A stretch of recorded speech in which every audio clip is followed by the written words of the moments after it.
Capítulo 2. Jessica era solo un año mayor que Javier, pero había vivido mucho más.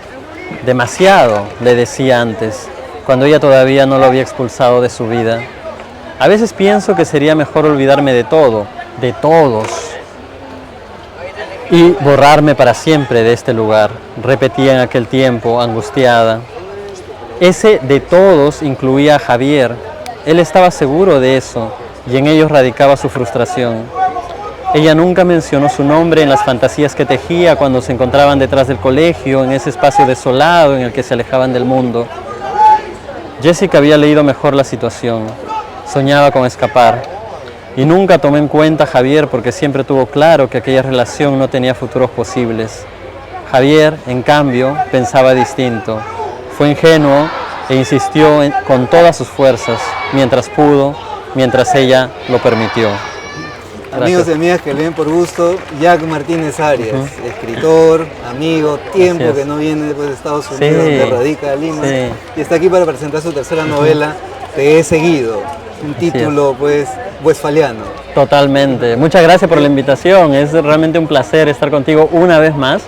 He tenido la suerte de haber conversado contigo con la primera y la segunda novela y siempre pienso obviamente en leer por gusto antes cuando estoy pensando, digamos, ya en la difusión. Así que muchas gracias por otra vez darme el espacio. Encantado, Jack, y bienvenido otra vez. Pues al ver la cronología uno tiene que ser muy consciente que la aparición entre una novela y otra no implica necesariamente un silencio literario, o sea, no haber parado de escribir. Estaba viendo las fechas justo hace 10 años, publicaste Bajo la Sombra, ¿no? Sí. Sustitución 2017. Y por eso decía entre comillas, 7 años después una tercera novela, pero que imagino que como proyecto, como idea o como ejercicio de escritura venías madurando hace un tiempo. Exacto, de hecho mi proyecto era escribir estas 3 novelas en mis 30s, ¿no? Publiqué con 31 años Bajo la Sombra, con 35 Sustitución y con 39 idealmente iba a publicar esto. Pero pasó lo que a todos nos pasó, que fue la pandemia. Y entonces ahí se congeló ese plan, digamos, ¿no? Y eso me retrasó un poquito, como a todos creo, ¿no? Estaba como totalmente bloqueado para escribir, habían cosas más urgentes, ¿no? Mira, estaba tratando de unir, de buscar un hilo entre las 3 novelas, ahora que hablabas de esta suerte así involuntaria, trilogía que habías planteado, pues que el eje quizás temático que une a las 3 novelas es la violencia, pero que en Te he seguido el inicio puede resultar engañoso, ¿no? Porque uno podría decir se trata de una novela de aprendizaje, de una novela de nostalgia de los años universitarios en San Marcos. Hay guiños también, por supuesto, a lo autoficcional, Scorza, La Oroya, San Juan del Urigancho.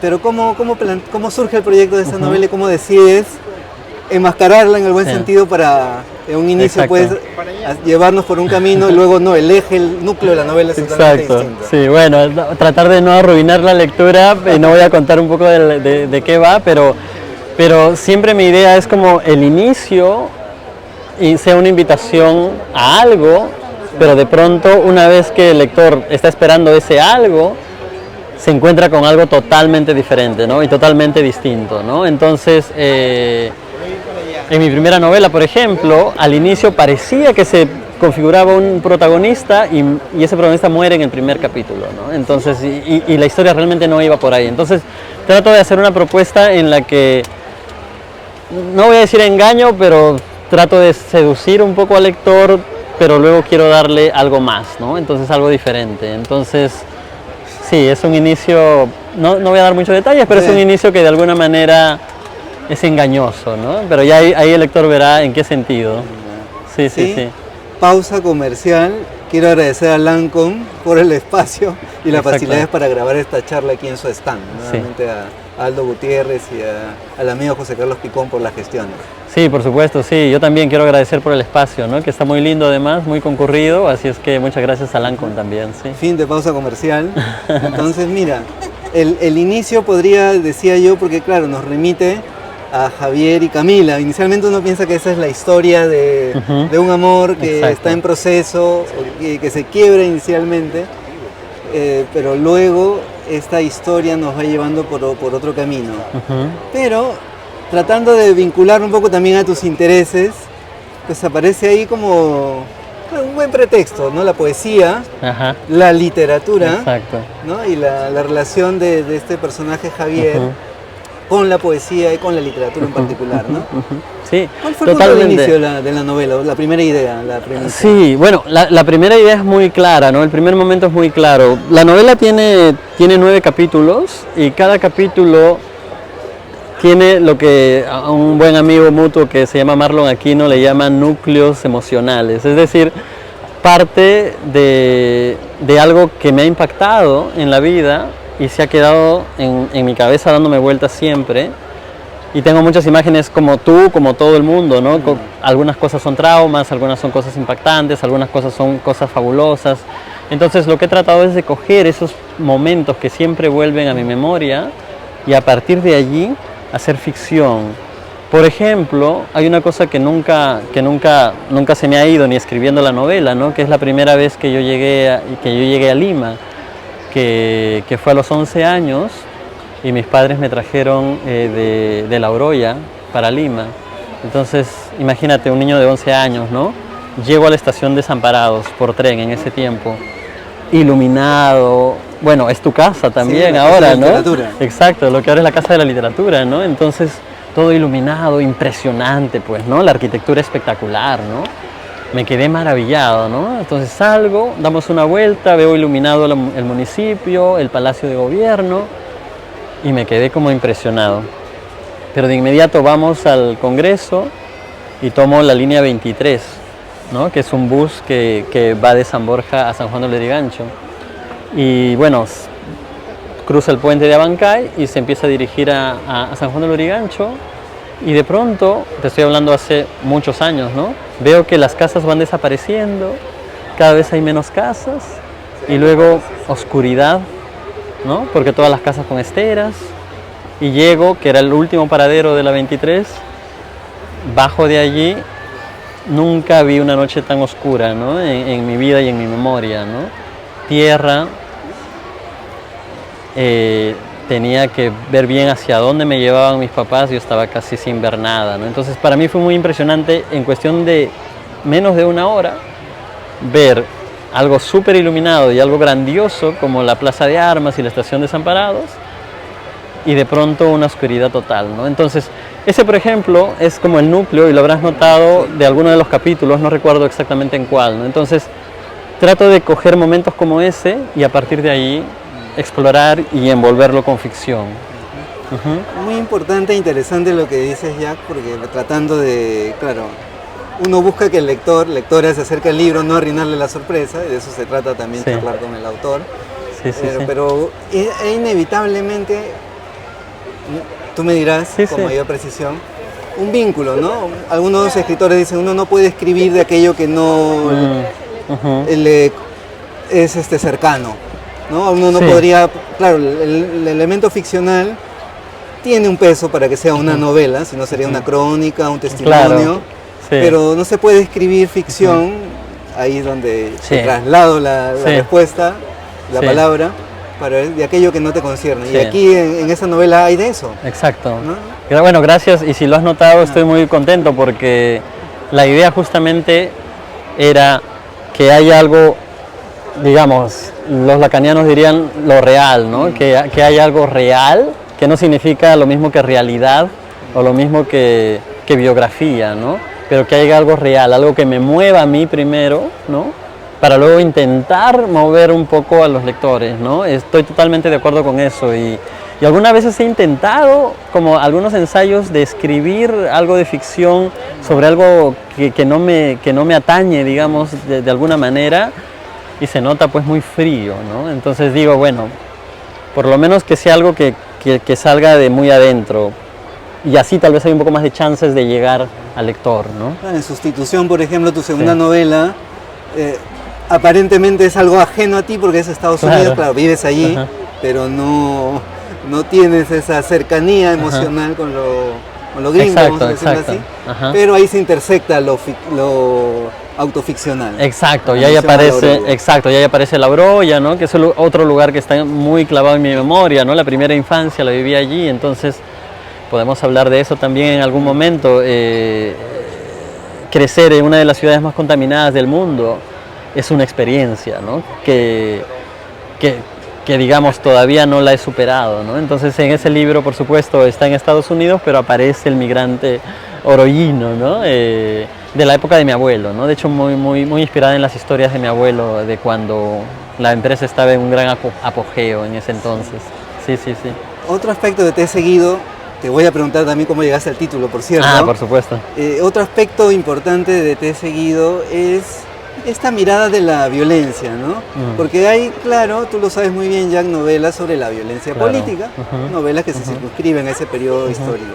Pero hay otra forma de violencia que aparece también ahí, sobre todo que se hace presente en ese aparente auge, boom económico, promesa otra vez de país, ¿no? Exacto, totalmente, sí. Y bueno, la pandemia nos hizo ver realmente que todo era una burbuja, ¿no? Que todo era una burbuja, ¿no? Exacto.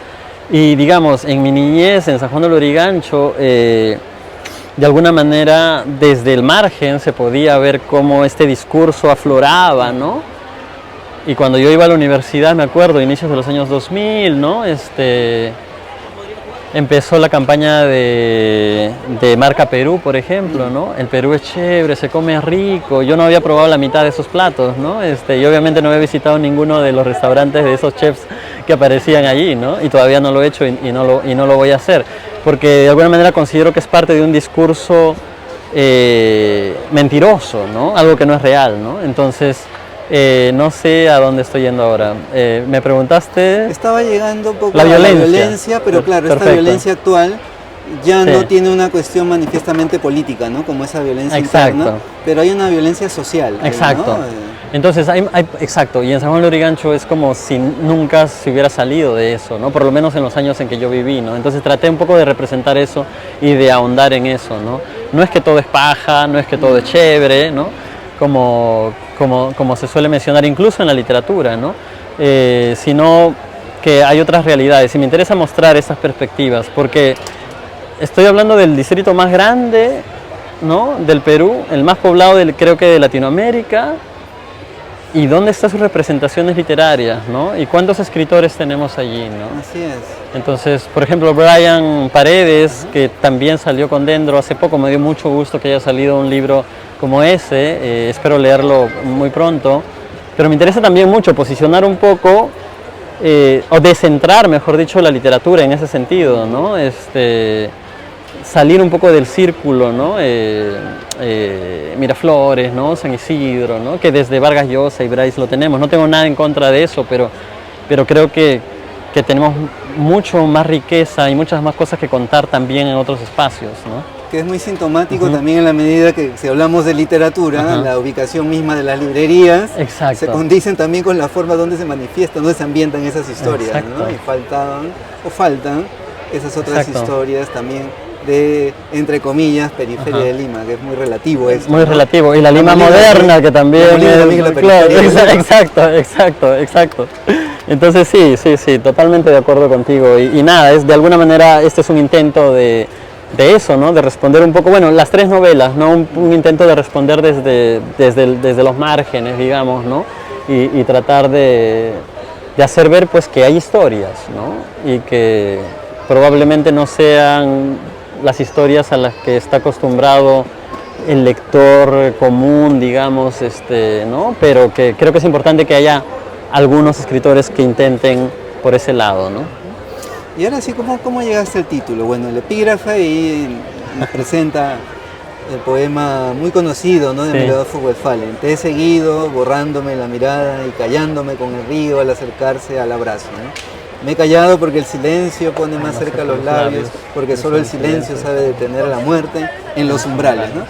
Porque lo he leído 1000 veces y otra vez se me pone la piel de gallina con ese poema. Bueno, es muy simple al mismo tiempo, pero al mismo tiempo, claro, hay una historia detrás, ¿no? Yo no tenía idea de quién era Emilio Adolfo Westphalen, obviamente, cuando entré a la universidad. No es César Vallejo, digamos, ¿no?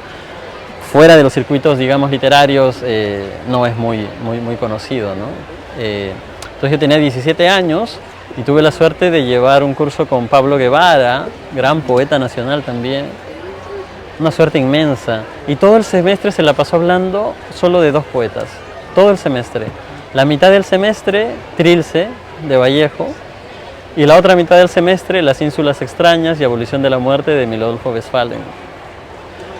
Y cuando leí Te he seguido, que era el último poema de Abolición de la muerte, y yo tenía 17, 18, me quedé impresionado con las imágenes, básicamente con las imágenes surrealistas, porque para mí la poesía surrealista era incomprensible, ¿no? Que no me tocaba, pero las imágenes que construía Emilio Adolfo Westphalen me dejaron realmente impresionado, ¿no? Y desde entonces leo y releo a Westphalen y de alguna manera esto es una manera de pagar esa deuda, ¿no? De por lo menos dedicarle el título, y si lees entre líneas la dedicatoria, es parte del poema también, le he parafraseado un poco para ajustarlo, y el epígrafe también, y al interior del libro también va a aparecer una mezcla bastante extraña y bizarra, dirían algunos, de Westphalen con otro tipo de producciones culturales también, ¿no? Al inicio, Jack, yo mencionaba sobre esta introducción, digamos, en la novela, porque está ambientada, bueno, en el patio de letras. Ya uno completa la idea, San Marcos, la relación de Javier, que es este personaje, con la literatura, que conoce a una chica en la biblioteca de letras, Camila, y él quiere impresionarla desde lo literario, entonces tiene una postura que no es la suya, que adopta como aparentemente mucho más solvente, que es la de un amigo suyo. Pero ahí dice, ¿no?, que por ejemplo en la página 11 dice, ¿no?, porque cuando se trataba de la literatura, Javier era elemental, creía en absolutos. Cuando un texto lo atrapaba, se dejaba llevar pasivamente, sin detenerse a reflexionar, sin comparar, sin cuestionar, ni pensar en matices y complejidades. ¿Acaso porque había leído muy poco todavía? Exactamente. Y después continuó diciendo algo así como, en ese tiempo su filosofía de vida cambiaba muy drásticamente después de cada lectura, porque es la experiencia que de alguna manera yo tuve, ¿no? Yo llego a la universidad y cada libro es un descubrimiento para mí, ¿no? Y cada libro nuevo me hace pensar de una manera, y luego otro libro me hace pensar de otra manera. Entonces era muy frágil, ¿no? Es como una esponja, digamos, demasiado frágil y todavía sin encontrar un camino. Y ese protagonista, muy joven también, quiere impresionar a esta chica y se deja llevar por un muchacho al que él admira, ¿no? Que parece que supiera absolutamente todo siendo tan joven, ¿no? Porque claro, es cierta pose intelectual dentro de la universidad, ¿no? Y si uno llega inseguro, como en mi caso ocurrió, pues te la crees, digamos, ¿no? Y comienzas a comprar esos discursos y comienzas a repetir como un loro, digamos, algunas cosas, ¿no? Y de alguna manera esa parte repite este protagonista, porque, digamos, al igual que yo, viene de un hogar donde no hay biblioteca, primera generación de estudiantes, ¿no? Entonces se aferra pues a estas imágenes, a estos modelos de muchachos que sí ya vienen, ¿no? Hijos de escritores, nietos de presidentes, etcétera, etcétera, ¿no? Sí, inevitablemente fue identificarse, ¿no? Qué bueno. Porque, claro, uno viene de familia no necesariamente no letradas, sino simplemente que no tuvieron ese acceso a los libros como otros compañeros de universidad ya venían, sobre todo de una carrera de literatura. Que si ya tienen una biblioteca y todo, claro, ¿no? O familiares, ¿no? Con grandes bibliotecas o grandes nombres y todo, sí. Exacto. Sí. Jack, para un autora, siempre cada libro se dice que es una experiencia distinta, que cualquier aprendizaje previo es muy relativo, porque lo que sirvió para la primera novela, para la segunda no necesariamente es una base, y que en la medida que uno va escribiendo más, sobre todo tú que vienes también de una formación académica, se vuelve mucho más exigente y hasta a veces eso puede bloquear en la escritura, ¿no? Está el lector crítico permanentemente en la cabeza del que crea ficción. ¿Cómo es tu experiencia? Bueno, La experiencia que tú dices funciona para los dos libros anteriores. De hecho, esos dos libros, el otro día conversaba con un buen amigo y le contaba que esos dos libros fueron muy cerebrales en el sentido de que los escribía y los leía como crítico literario, ¿no? Entonces, eran libros como, digamos, calculaba muy bien las frases y calculaba la forma, digamos, tenía mucha importancia, ¿no? Y la estructura también del libro. En este caso, no es que, bueno, te habrás dado cuenta, no es que la estructura pasa a un segundo plano, porque tiene una estructura, pero lo que he querido, como dije al inicio, es en este libro volcar, si no son todas, la mayor cantidad de cosas que son recurrentes en mi memoria y obsesiones recurrentes también en mí, ¿no? Entonces, si de alguna manera me contenía un poco en eso para darle mayor, no sé, orden a los libros anteriores, en este caso, primero para mí fue lo emocional, corriendo el riesgo de que se desborde por algún momento, y dije, bueno, no importa, quiero que sea más emocional en este sentido. Entonces esta novela para mí como escritor es más emocional. Estoy muy curioso por los lectores, porque como sabes el libro apenas ha salido del horno. Ya no estoy.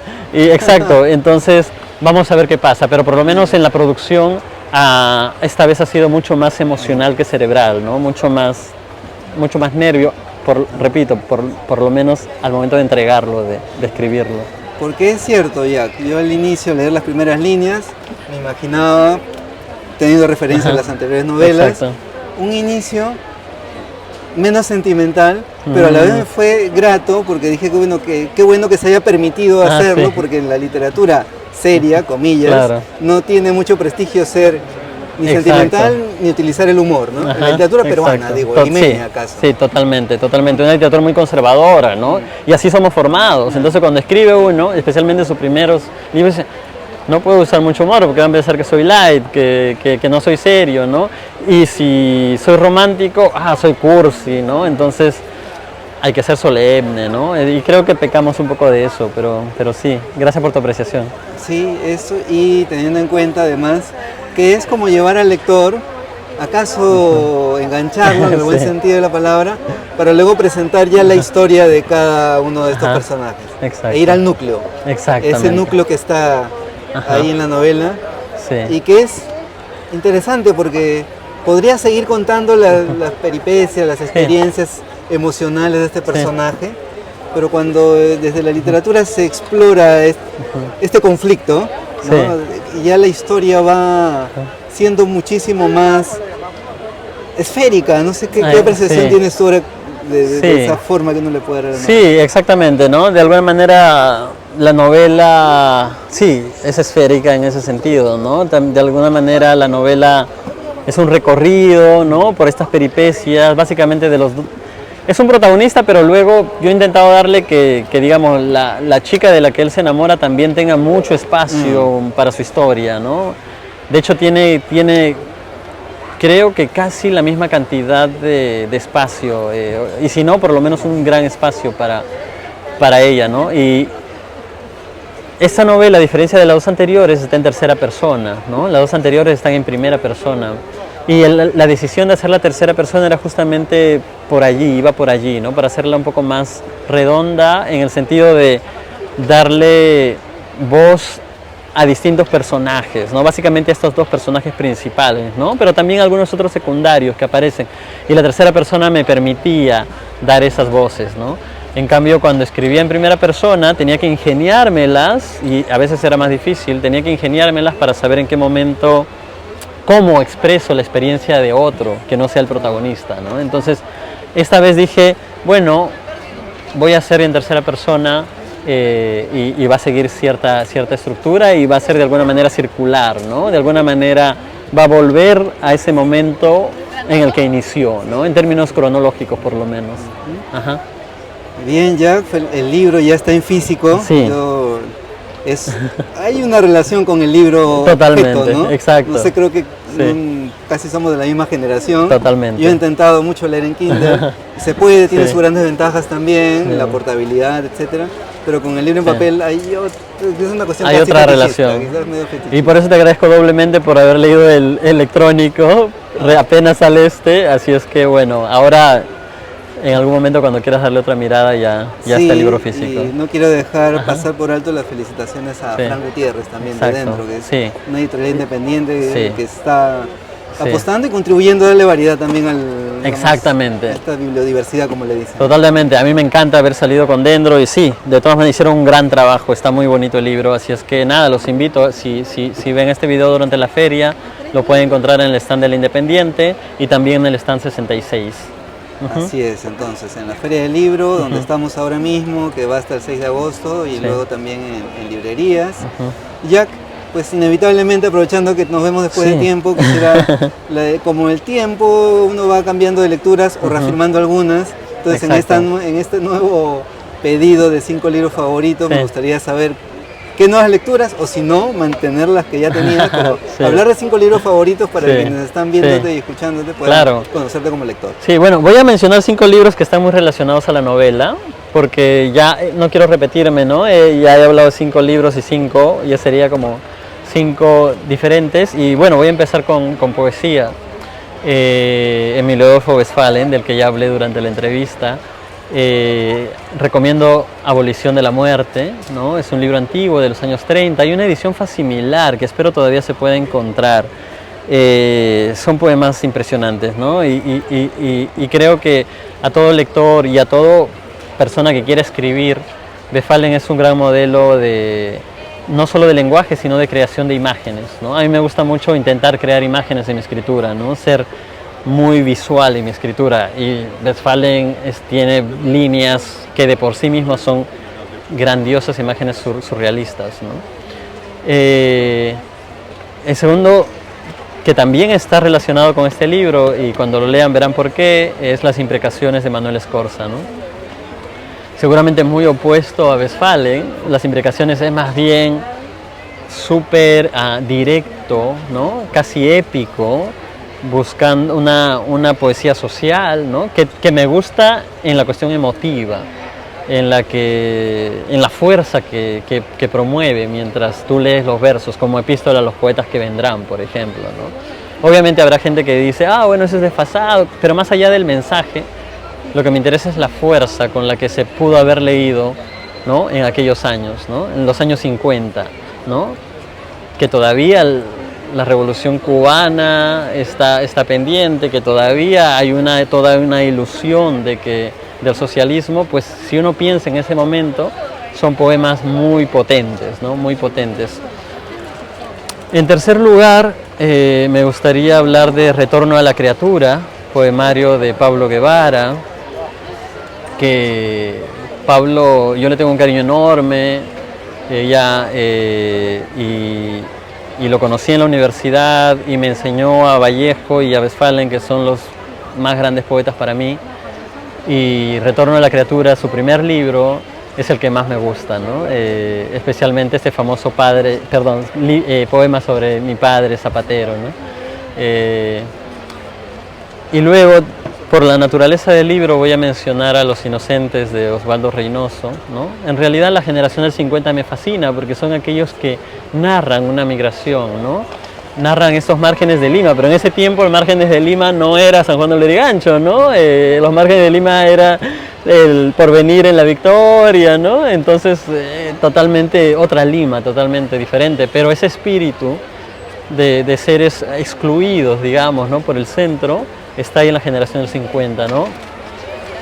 Y el quinto libro, voy a hablar del mismo autor, El goce de la piel, de Osvaldo Reynoso también, porque para mí yo interpreto Los inocentes, su primer libro de cuentos, y El goce de la piel, uno de sus últimos libros del 2005, como un díptico que hablan de lo mismo, pero en la forma es totalmente diferente. En Los inocentes, la jerga limeña de la época; en El goce de la piel, un lenguaje totalmente depurado, pero siempre poniendo el foco, ¿no? En estos jóvenes pobres, migrantes, con una sensualidad llamativa y casi única en la literatura peruana, ¿no? Y de la que no se habla, obviamente por el conservadurismo que todavía persiste, ¿no? Así es que ahí estarían los 5 y los 5 peruanos, si no me equivoco. Se nota que he extrañado el Perú después de tanto. Bien, Jack, felicidades por el libro. Te he seguido, tu tercera novela. Gracias. Éxitos y bueno, un gusto reencontrarme contigo acá en Lima, en la Feria del Libro de Lima y otra vez gracias a Lancome por cedernos este espacio para hacer posible esta charla. Sí, bueno, muchísimas gracias. Espero que disfruten de la entrevista y del libro. Gracias. Y a ustedes también que nos han seguido y escuchado en esta charla.